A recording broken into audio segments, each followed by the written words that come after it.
Kathleen on the phone from Manchester, New Hampshire. Go ahead. Hi. I had a quick question. When I have an orgasm, sometimes I expel the copious amounts of fluid. I've heard of female ejaculation before, but is this normal to ejaculate so much? Yes. I mean, here's the thing. You are talking about female ejaculation, and when they've looked at it, they used to think it was urine. When they've looked at it, under a microscope and analyzed it, it's not urine. It is, they think, fluid from the Skene's glands, which is sort of the equivalent of the prostate gland in men.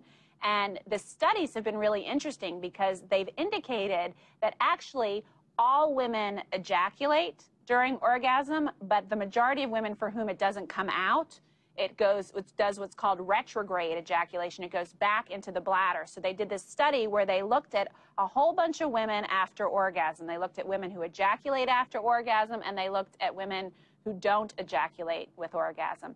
And there's a property in female ejaculate called PSA, which is also in semen, prostate stimulating antigen, and it's called PSA.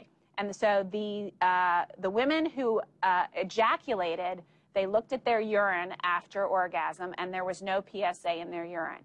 The women who did not ejaculate, they looked at their urine after orgasm, and there was PSA in their urine.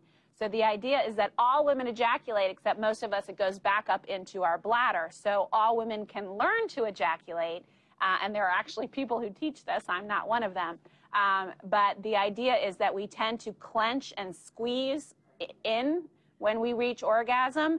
And if you relax and push out, almost as if you're urinating when you orgasm, because it does come from the urethra, that you can learn to ejaculate. And you can tell us, Kathleen, women who do ejaculate with orgasm say that they have much more intense orgasms that way than when they don't. But I've been thinking, just listening to you, that if you're a woman and you've never done that before, you would think that you're going to end up urinating. Right, right. And it's embarrassing and scary. And so that's important to know, is that it's totally normal.